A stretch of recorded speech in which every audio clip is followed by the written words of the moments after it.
What's up, everybody? It's Jeffrey Lyles, welcoming you to another edition of Lyles Movie Files.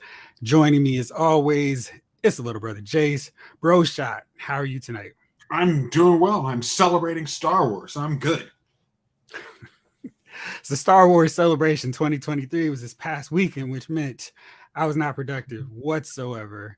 I sat around from Friday afternoon, evening, right up till Monday. I didn't even know there was a fourth day of it, but I was like, oh, there's more stuff. I'll keep watching. What stood out to you just in broad terms and what left you most excited?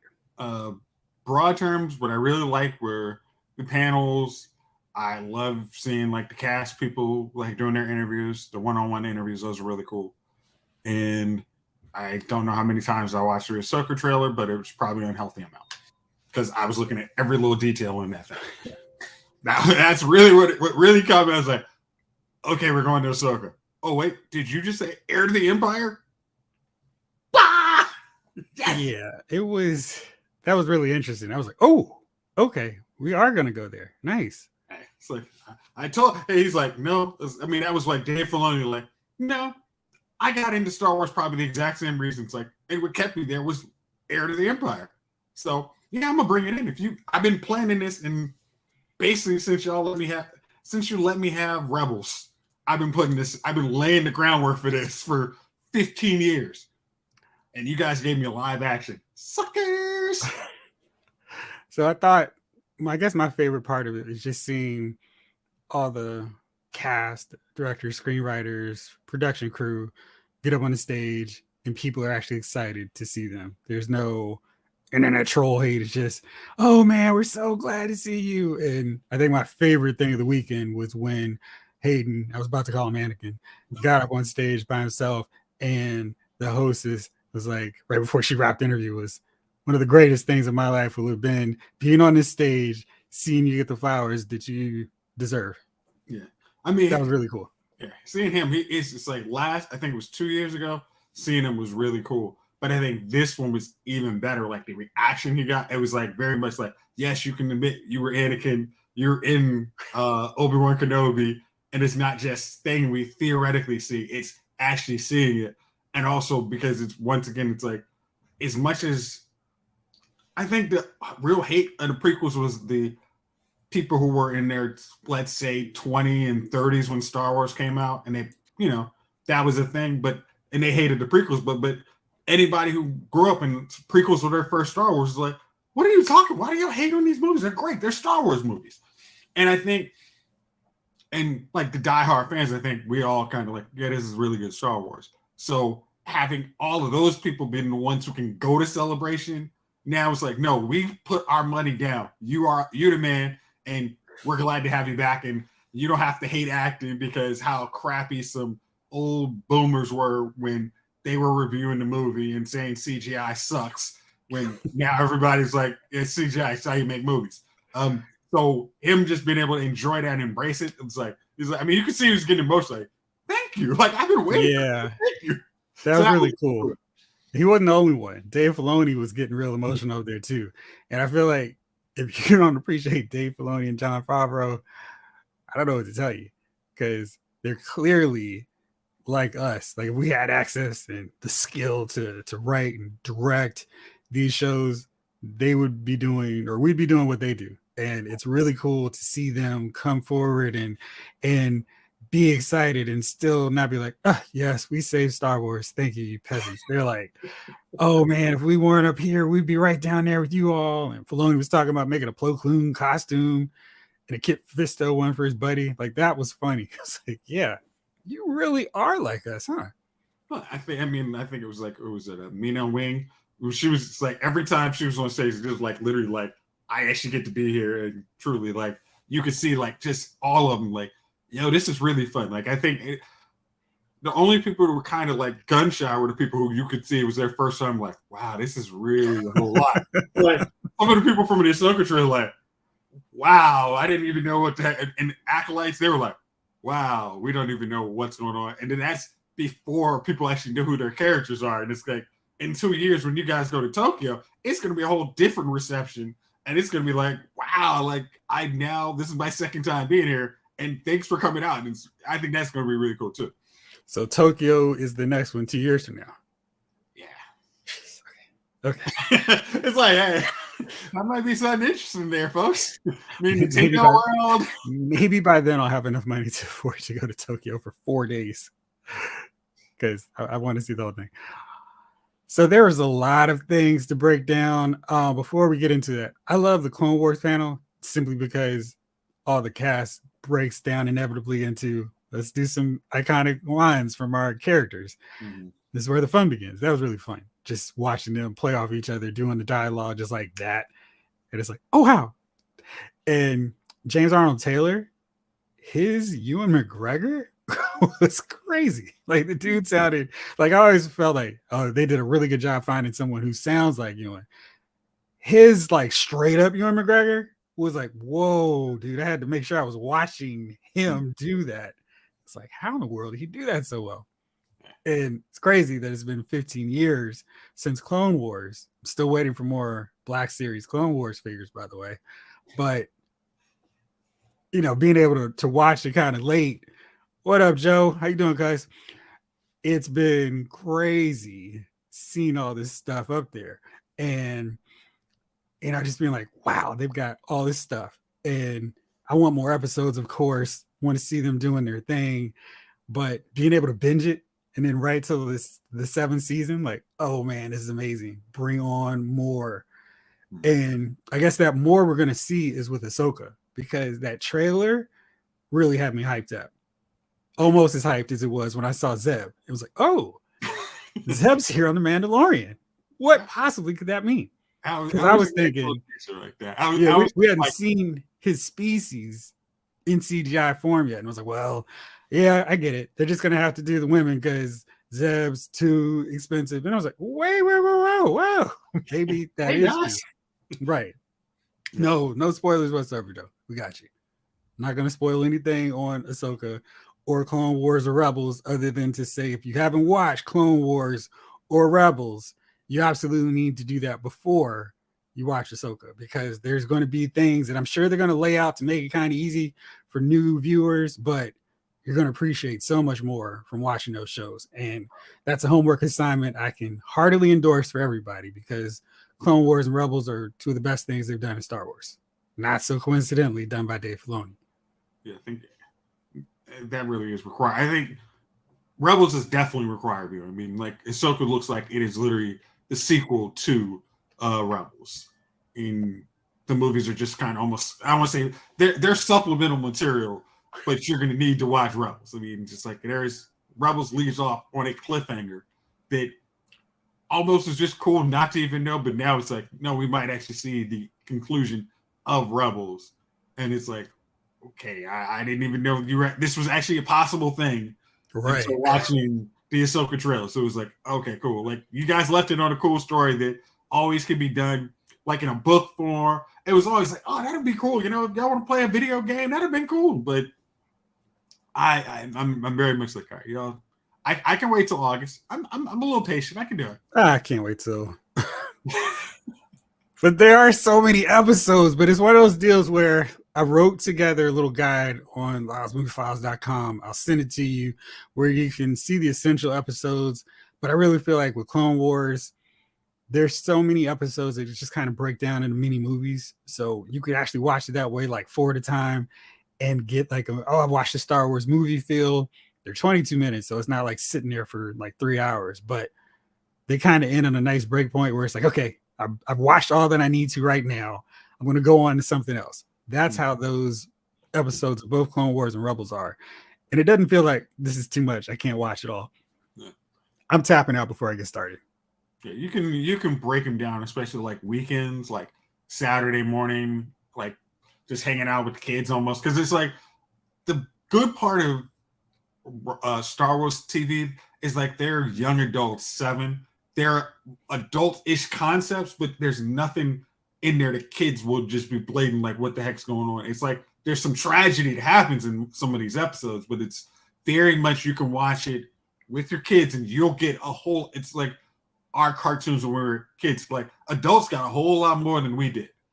But once you're adult, you can peep it. But I think Clone Wars and Rebels should be like, I can watch this. Oh, there's cute elements for the kids, but when it gets dark, it's like, okay, maybe we don't pull this episode, but you'll know real quick when those episodes are happening. Right. And as a rule, typically a lot of the early Clone Wars Ahsoka episodes are you can skip those and be A-okay. But yeah, the Ahsoka looks like we're getting Heir to the Empire, and now I want to reread that because I know it's not going to be direct, but I'm like, ugh. I kind of keep feeling like, all right, let me not get into that just yet. All right. Oh, well, we got Joe's asking about this episode of Mando, or this last week's episode of Mando. So let's pause on Star Wars Celebration. Let's get on to last week's episode of Mando. So a lot of people lost their minds seeing Lizzo and Jack Black appear in the episode, and I felt like sometimes people get a little bent out of shape for no reason. Like if Lizzo was twerking, I'd be like, all right, wait, stop. We're going too far. She-Hulk here, yeah. See She-Hulk. That would have been too far. But at least Megan Thee Stallion was playing Megan Thee Stallion in She-Hulk, so she wasn't out of character. It was just really stunt casting. But I felt she was just acting, and it wasn't like, hey, y'all, I'm Lizzo up in here. She tried to do the role, is doing her thing, and that was that. Jack Black can be really Jack Blacky and stuff, but I felt like he was fine. He wasn't too over the top, and that's kind of what it is. What do you think? I thought, it's like if we didn't know what her name was, she would have just been another actress. I think it was kind of because I listened to somebody like, yeah, I didn't really care for Lizzo, but it's like, why? It's like if you didn't know she was Lizzo, she was just a queen figure who was playing cute with Grogu. I didn't have any issue with her. I'm just like, oh, okay. I'm like, oh, she's, again, I think always some people get bent out of shape. It's like Lizzo, when she's doing the extra stuff, that she's not my cup of tea. But just as a person, I got no issue. She's actually a talented person. But I think some people, the other part of it gets in the way of like, she's got her vehicle, go branch out, do something, man. I'm cool with that. Because we all know if you're a rapper, you have a shelf life. But if you become a rapper turned actor, you can keep going for 20 years. See Ludacris, Ice Cube, Ice-T, etc. Tyrese, not a rapper, but I don't know if he's singing too much these days. Most rappers, you got 4 years. You got high school. That's it. After that, you can underachieve like Jay-Z in modern times. Still be relevant. Oh, I'm not even gonna go there. We're talking movies and TV. I ain't gonna judge you on that. All right, so then we got all this stuff, and I want to read Heir to the Empire. Do you have those? Yeah. Okay, so I'm going to borrow those too, because I need my refresher. I feel like Star Wars is in this really weird place where Mandalorian is opening up so many questions. Let's get into that now. Let's talk about today's episode of Mandalorian. And I'll try to go relatively spoiler free for anybody who hasn't seen it yet. There are a lot of decisions with this that have been kind of subtle undertones of, hey, we're slowly building to the sequel trilogy. And I'm like, no, thank you. No. I'm good. I don't need Mandalorian getting anywhere near Rey and her mighty friends, or not so mighty friends. Not so mighty. Oh, good. Rey! Yeah. I need to tell you something. I love the fact that I'm force sensitive. What? Oh, I know that we cut that out of the movie. You're just screaming Rey all the time. Don't worry about it. It's terrible. Yeah. It's really, really terrible. So I'm really opposed to that because there's so much time between right after Return of the Jedi to Rey mastering everything because she's a Palpatine and not a Skywalker. Okay. I talked about this, I talked about this years ago. There's parts of Battlefront 2 that try and get you to the sequel trilogy. And yes, you have to play a video game to watch a movie, which is stupid, makes no sense. but that's how they try to do it, and have this expansive universe that you need to look at everything for any of it to make sense. I think they did a good job. I think they're trying to help out people. It's like, all right, we're gonna put this in an easy, accessible form where everybody kind of enjoys it and can understand how to at least get to movie one. We can't make you two. Doesn't make sense. We can't. There is no alternate universe that makes 2 and 3 make sense. But we can get you at least to 1 and be like, well, I don't hate this as much, or I don't think this is such a it is a retread, but it's an enjoyable retread. But I think there's too many problems with Force Awakens because it ends on a cliffhanger. It doesn't if it ended, it just had a straight up ending, it'd have been okay-ish. Again, I have several problems with Force Awakens in the grand scope of the sequel trilogy. Leia hugging Rey, who she's never met, instead of hugging Chewbacca after her dude and his boy got killed. We've blown up Death Stars together, man. We've gotten tortured by Darth Vader together. We should be that's straight up. We got love for each other the whole time. Now, oh well, you went behind, so I'm gonna hug this person I've never met. Like, yeah, okay. Yeah, that was stuff that doesn't make sense in the movie. It has its own unique place in the bin of why would I ever watch this again. Very high. But and then Luke on the mountaintop, not helping his friends. There's so much stuff. You gotta ignore that ish. We just act like it doesn't happen until we try and act like it makes sense, and then we say, just like I do in Matrix, turn the movie off. I know. Thank you. It's been a really fun ride. You got me to the point where I wanted to be on, and you go to the train station. What are you talking about? Hey, he gets into the train station and meets up with the King and Winston. I don't know what you're talking about. Jeff, that's a whole different movie series. Oh, technically it should be the Matrix, but we're not going there on that either. But back to on Star, I think you do need to kind of connect, because otherwise you could have Mando going on forever. And with Grogu, I think you can't have him go on forever, because does Grogu have to get killed? Because that seems like it has to be the main thing. I know Dave Filoni was talking during the panel, like, hey, we got to kill off Ahsoka. I've got a great way to do that because she can't be around during the time of the original trilogy. And I guess she's just a wandering nomad at that point where Luke is doing his thing. Like, she doesn't feel the force of him. I don't really care because I like those characters enough that I'll play along, but I have enough issues with the sequel trilogy that I have questions. That it's a big I don't think galaxy. It works. It's a big galaxy, and Ahsoka has her own kind of mission during the time of the original trilogy. Because the cliffhanger of Rebels is exactly what keeps her away from everything that's going on during the original trilogy. So that's easy. You don't have to kill. That should be kind of covered. Now I'm talking about Grogu. Because Grogu should have been there with Mando in tow, helping to stop this whole snake. Yeah, prune face. We're gonna. I don't know how it's a big galaxy and it doesn't make sense. You can you can always find a way to get rid of somebody in a big galaxy, and they think very much. See, I'm trying.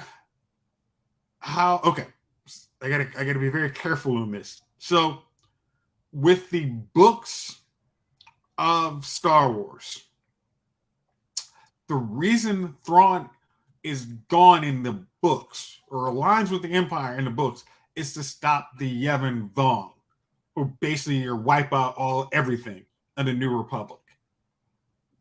You could possibly shoehorn them back into Star Wars and then use that as a way to make the sequel trilogy a whole lot more sense and why everything has gone to crap.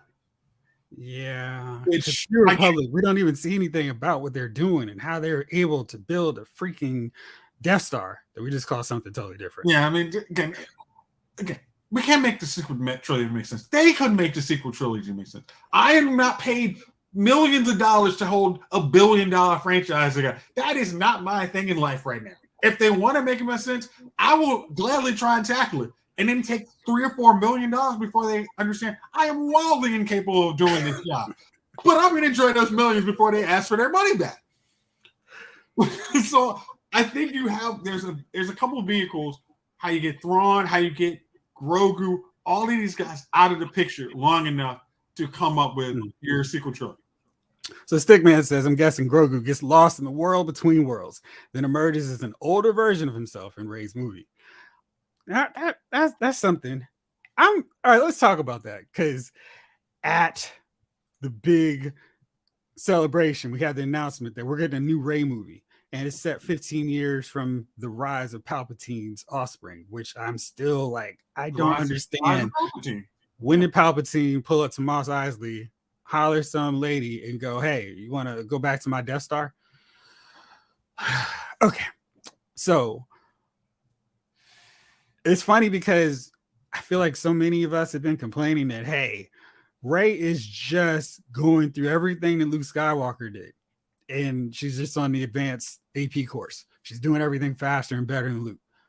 Now she's going to make his same mistake. I mean, I thought Luke was like, I got to get rid of these scrolls and chronicles because I don't want the Jedi to continue. And she's like, nope, I want to do the same thing. And I don't even have any kids. But if I had a sister or brother out there, I'd try to kill my nephew too. Okay, Jeff, you're acting like the second movie happened. Remember, the second movie can't happen in the world where the third movie happens. You got to ignore that ish. I mean, it makes no sense, but you got to ignore part 2. It doesn't make sense. Just if you want to go sequel trilogy, it's 1, 3. And so you just got to do what J.J. Abrams did. Yeah, you got to, and Snoke wasn't a thing. Well, is he dead? Yeah, he wasn't a thing. Move on. I mean, that's what Rian Johnson did. Snoke's not a thing. Just like the money. So yeah, I'm very curious. I guess Stickman's idea kind of works. I feel like that's probably a good idea, something they would do, because there's such, let's not say hatred, but I think it's very divisive. I think the fan base is pretty well 50-50 on where they stand with the sequel trilogy. And I think as each film progresses in that sequel trilogy, there's much less love with each installment. It's just basically, like I said, like a couple minutes ago, I would love to hear from kids who grew up on the sequel trilogy is their Star Wars. Because I'm not prejudging. I think some of their logic is always flawed, and this movie might make perfect sense to them when they can find some meta reason why this all makes sense. But I want to hear from them. I really want to be like, all right, please, I will not interrupt you. Tell me how this makes sense. I think what will happen with them, they won't have the bias and attachment to Han, Luke, and Leia, and Chewbacca and Lando. So they're just going to be old people to them, not the hero that saved the day or the rebel scoundrel who fell in love with a princess and helped save the day. You know, they're not going to look at them like that. They're kind of probably going to look at them the same way we looked at Obi-Wan Kenobi. Man, this guy's really slow. Fighting Darth Vader like that in the hallway on a distraction tip. And that's all we've got for him. But I really would love... I mean, I think it's going to be a little bit different now because of streaming, because they can actually go back and, wait a second, this doesn't make sense. And this isn't lining up. And honestly, I mean, you can find a YouTube cut of Darth Vader versus Obi-Wan, adding in some extra scenes into that, and that looks awesome. Frankly, I don't know if anybody's seen it, but that you go on YouTube and go with an extended cut at Darth Vader versus Obi-Wan. You know, they'll be doing like some stuff from Revenge of the Sith and putting that in there, and then you see Alec Guinness. It's like, see, it works perfectly. So I don't know. I'm really going to be that. Hopefully, it's a conversation I can have in 20 years and just be like, I'm not going to interrupt you. I'll withhold judgment on your life. I'm curious what their bias is going to be like. If they can just go, I don't see the issues between 1 to 2 and then 2 to 3, because I feel like maybe there's some bias I might have to the original trilogy. And I will freely admit that I'm not championing for the Phantom Menace outside of Palpatine being the awesome sleazeball. Like, he is by far my favorite part of Phantom Menace. And I think you really get to appreciate a lot with everything else from Attack of the Clones to Clone Wars, seeing how sneaky and underhanded he is. And the fact that he gets the upper hand on General Zod is more than enough. Yeah. So, yeah. But let's talk about this Rey movie some more. So Rey's gonna have a yellow lightsaber. And since it's 15 years later, Finn can successfully be away from Rey. Maybe he's a Jedi in his own standalone movie. But I thought it was odd where Kathleen Kennedy was talking about, hey, the Jedi are in total disarray.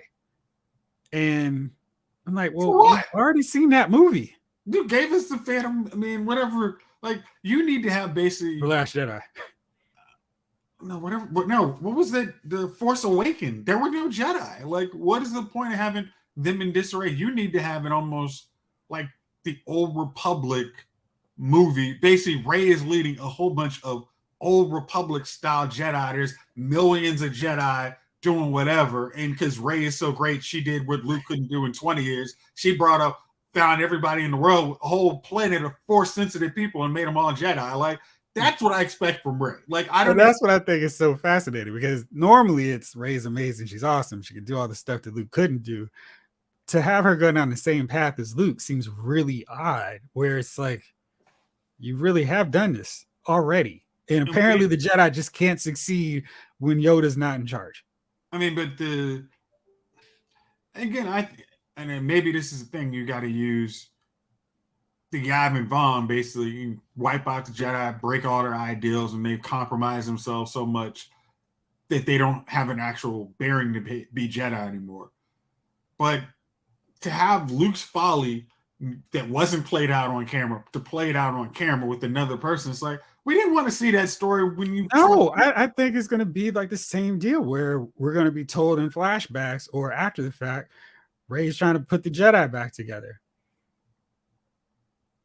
I mean, it would be better than having Luke saying, "Peace out, Jedi. Y'all at the First Order's won. I'm hoping y'all blow up some stuff with some Death Stars that come on ships, like whatever." Like, I don't think you can.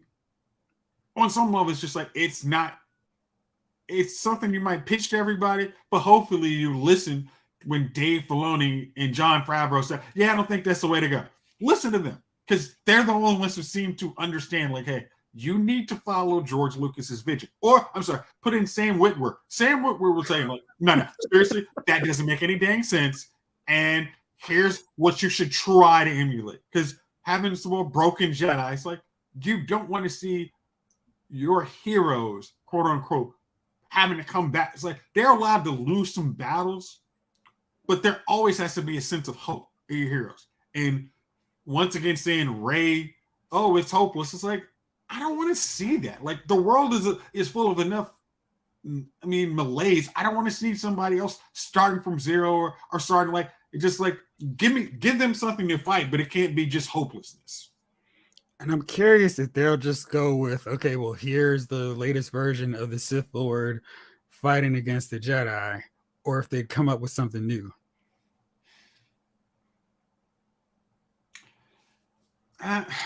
Maybe go Shadows of the Empire.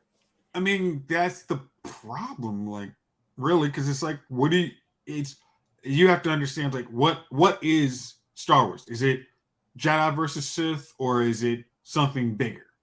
If it's Jedi versus Sith, you got to go with the new Sith, and it can't be Palpatine revisited for the 9th time. I mean, well, they've already introduced that, so, but of course he's going to have to make sure he announces to the entire galaxy, yeah, I'm thinking I'm back. I'm sorry. I think when he was a Sith, he didn't say, "Hey, Jedi, hey, the Sith are actually back." Remember when Maul said, "Hey, at last, we'll reveal ourselves. At last, we'll have revenge." He didn't say, "You know what? Screw that, man. Let's get on this microphone. I think I'll be Supreme Chancellor in a couple weeks anyway. Let me just tell him I'm a Sith Lord." Like, no, that didn't happen. He's not stupid. Like, again, yeah. I wish J.J. Abrams were half the Star Wars fan that most Star Wars fans are. He didn't actually, is like his hatred of the sequel. I mean, of the prequels, it's just like, that's the story. You needed to actually get the story. You didn't need, if you just read it as a book, you would understand why you need to have everything in there. He just, I hate CGI. Let's throw it all in green. Let's have it all on some dusty planet. Look awesome. The Stickman goes, someone is going to have to create a new threat, but creating new threats aren't their strong suit, unfortunately. So I was looking at, because I'm doing something for Figure Channel, in the comic books, they had introduced this group of bad guys, the Navi, I think, not the Navi, but anyway, it's a group, and they're like kind of set up like these white vampires, essentially. They got this long rocker hair. It was in the 80s, so it's that style. And they're kind of, and another name is the Knives, and they were really cool in the comic book. The Dark Lady of the Sith, Lumira. Oh yeah, I remember her. All right, so she rolled with them, and I think that'd be a great villain to throw into the movies, her and the Knives, because they're not so much, hey, here's the Empire, here's the Sith. It's a whole new thing. I think that was why I was so annoyed with the sequel trilogy, because it was just like, we got our black clad leather villain, and he's got a red lightsaber, and he's got a mask, and we got a mysterious figure leading him, and then we've got stormtroopers with slightly tweaked helmets. It's like, dude, do something else. I think I would have been on board so much more with the sequel trilogy if it wasn't just like, let's just rebrand the Empire. Why? It's like, even with you kind of looking at Mando, it's like, why?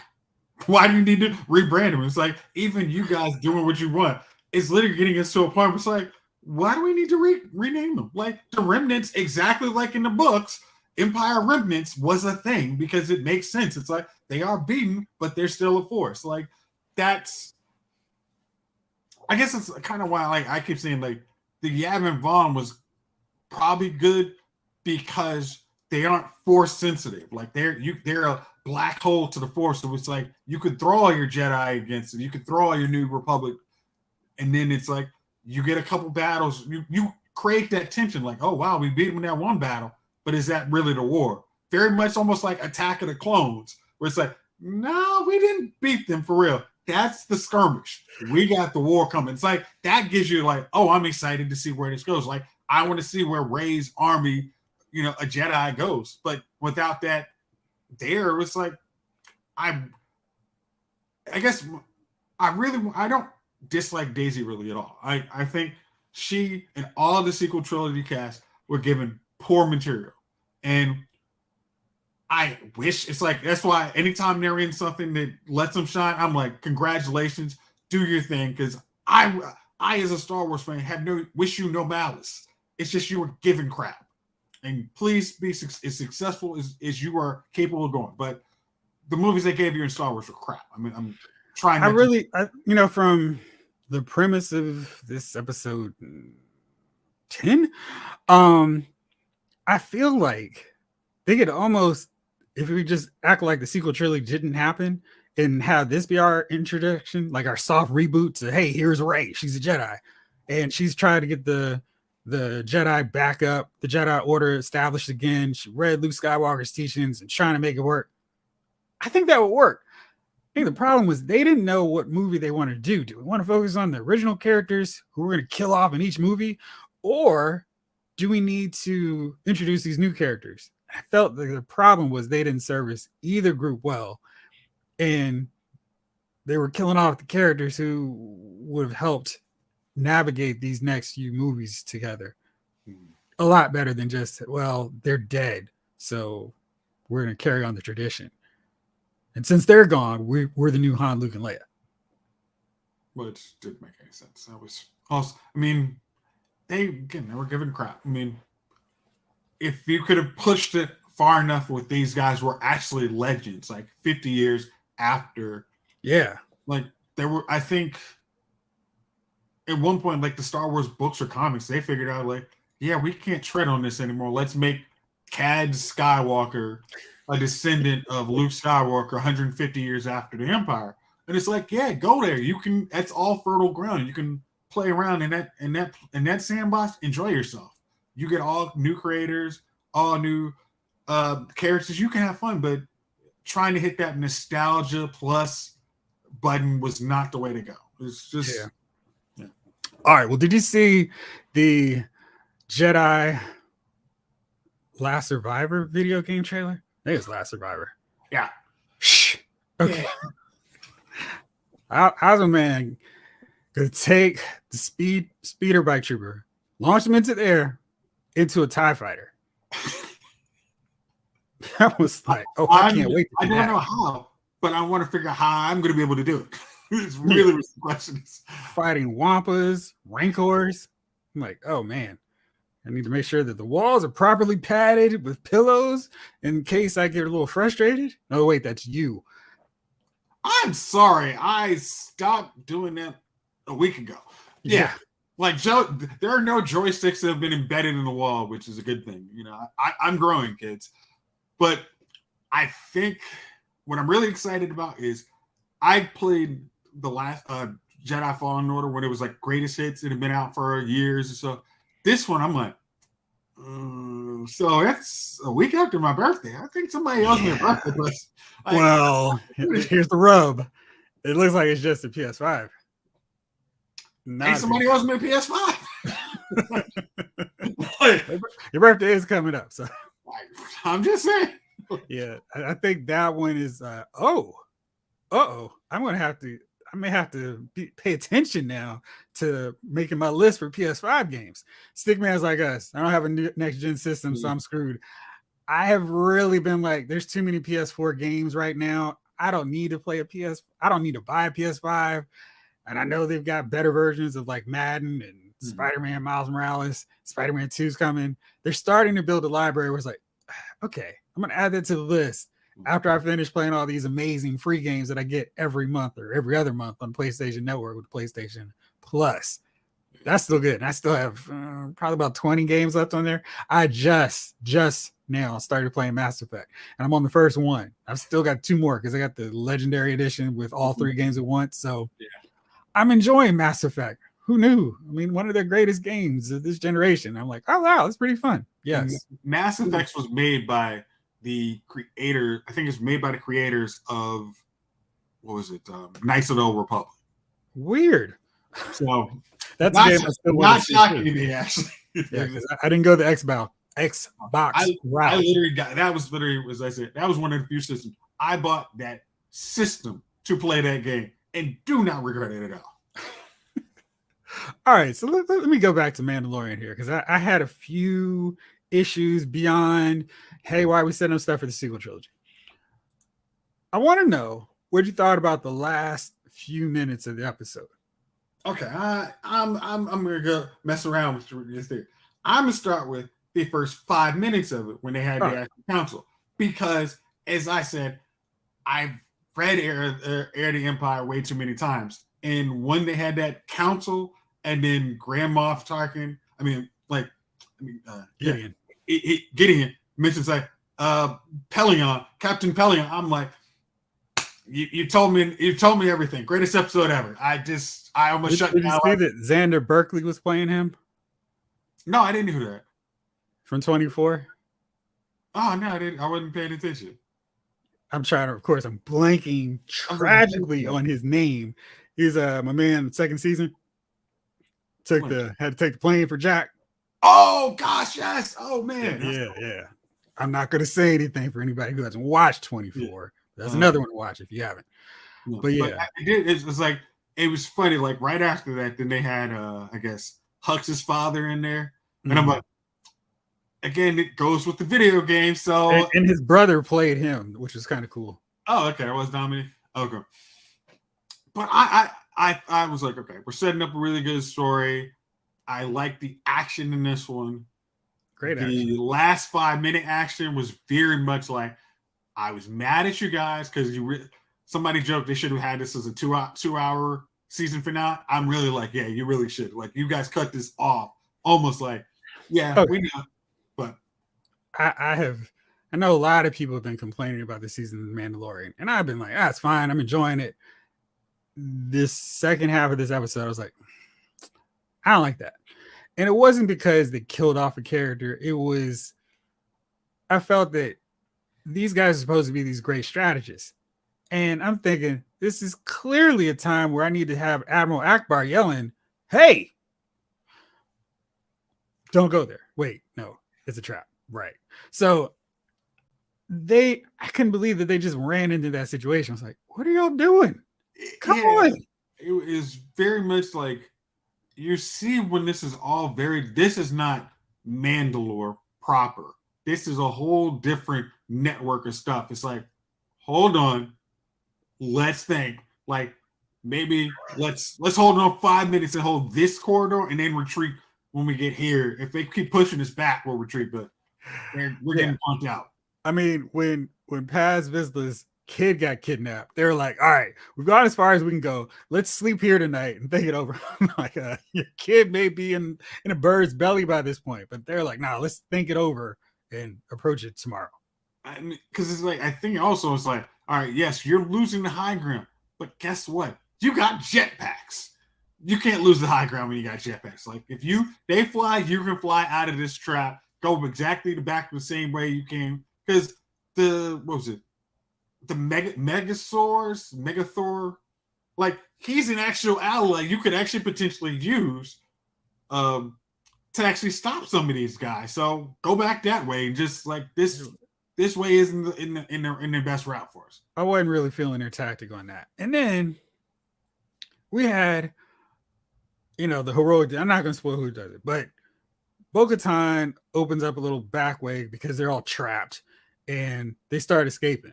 And she's like, all right, time to go. And old boy is like, nah, I'm good. I'm going to hold the line. And I'm like, you're not hold her. You don't have to hold the door. Hold the door. You don't have to do that. You don't have to do that. It's not a thing. And she has created a hole. He has a gun which can stop any of those jetpack troopers from coming through the hole. I mean, he blocked the hole after shooting like 5 of them. Instead, he's like, I'm going to stay out here and keep shooting them. I did not understand that at all. I mean, just based on like Star Wars logic. Okay, close the door, shoot the door controller, go out. I mean, it's really like, I mean, even if the controller's here, go right by the door, put a knife into it, the vibro blade that you've been rocking all game, just close the door, duck and roll, and you're good to go. Yeah, I don't mind when characters get killed, if it's cool or whatever, but I felt like this was a very avoidable death. And then we saw the Praetorian Guard come out there, and I read that I read a comment, it was kind of funny. They were like, how did the other Mandalorians not kill these jetpack troopers? But this one guy is like shooting them up with plot destroying bullets. And it was like, yeah, that's kind of true. He's got a Gatling gun, a stronger caliber gun. But also, I still kind of mess with what was it? Bo-Katan. It's like when you made that small hole, how did you think he was going to get through it? It was like you can tell him to get through, but he's literally like, I can't get through here, guys. Like, sorry, I had a little bit too much to eat at that banquet last night. Not going to make it through. I guess I'm just going to have to stay here. Stigman says they want to make the Praetorian Guards look cool since they were lame in The Last Jedi. And they were super lame. I think it took like 5 minutes for that fight to end. And Rey and Kylo were like bouncing off each other, longing deep in each other's eyes. I've got you too. Do you see me without my shirt on? I'm going to come into your dream now. So weird. So yeah, I thought they looked cool. Well, I think what would look cooler is if that fight mattered more because they were gone. And then after they killed old boy, it was like they totally forgot. Oh yeah, there were a ton of other Mandalorians. It was like, all right, we killed him. Let's go back and get something to drink, fellas. That was good. I mean, well it's a cliffhanger. We'll see what happens. It'll make sense, when you compress next episode versus waiting a week. You're like, are the Mandalorians going to get out?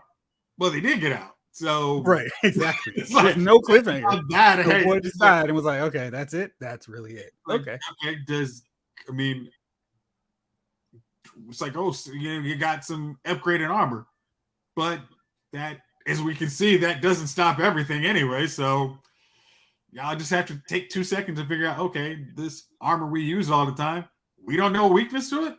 Then we shouldn't have been telling everybody in the world how to use the dang thing. Like we should have been broadcasting this. Awesome. But they're following the Palpatine plan. Tell everyone your plan beforehand. So, what did you think of Mecha Grogu?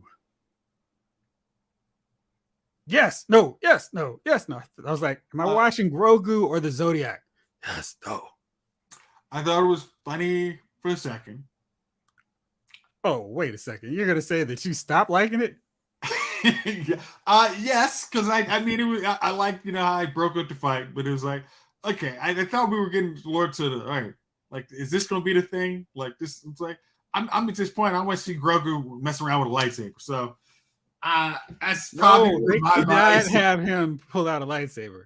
And the reason is because Grogu would then take over the show, and they need to keep him a kid. Him playing with a little walking robot erector set, that's fine because he's not going to do but so much. And until he starts learning how to shoot and aim, he can just be cute in the background. I thought this was a good use for him, and I can already see Hasbro's eyes lighting up. Oh, how many of these figures are we going to sell? We're going to charge $35 and call it a deluxe figure for him. Come on, do you think there's the Grogu without the removable Grogu? There's the non-removable Grogu. The Grogu right. with That's actual button figures. controls yeah, that actually says yes, no. I mean, you got. Oh yeah, they're like, Mr. Favreau. Once again, you've done well for us. Right, we want the money. Yeah, I think they're gonna do well. I'm gonna get that figure eventually, but as I saw, I was like, oh, that's cool. Much like the Minds of Moria. Why do I keep doing that? Minds of Mandalore. I was like, Trap beast. I'm going, thou shall not pass. I was like, what are we going, Lord of the Rings? What? I mean, they may as well. They had a swamp Balrog breaking all the boats and everything. But I thought that was fun. And it's a good use for Grogu right now because Din can't hold him in every fight. So this way he's kind of protected. Hopefully learns how to shoot quickly. What did you think about Moff Gideon's armor? We got to see him rocking his Darth Maul tribute armor, the black and red. I liked it because when I saw it, I'm like, I thought it was Paz Vizsla. I'm like, oh, okay, I like the little callback. That's right. He was Paz Vizsla too, right? Yeah, I thought that was a cool. It's like Uhtred, son of Uhtred. Yes. Yeah, I thought that was cool, but I also am like, Bo, I'm pretty sure you got this thing that can actually cut through that. I'm pretty dang sure that that the one thing you actually hold is now the thing that you rightfully own, supposedly. So it listens to what you want to do. So I'm pretty sure you can take this dude who's a little more your senior. I'm just saying. Just saying. I mean, she beat down Axe Woes, who is. I see why he was the second best, but that means the rest of Bo's crew are some suckers. Because if Axe is the best they've got, they're in trouble. Yeah, they specialize in non-hand-to-hand combat. It seems. They're great distance fighters. Yeah. Not the melee fighters. And they have guns for a reason because they up close. That's not their vibe. That is not their vibe. It is absolutely not. All right, so I think that's everything I want to talk about here. We got Ahsoka coming. That's exciting. Mandalorian setting up for a season finale next week. One of my buddies is like, yeah, they're gonna have to do a lot in these next 2 episodes. I'm like, what are you talking about? There's 5 more. Next week's season finale. Just embrace the fact that Rebels. I mean, I'm sorry.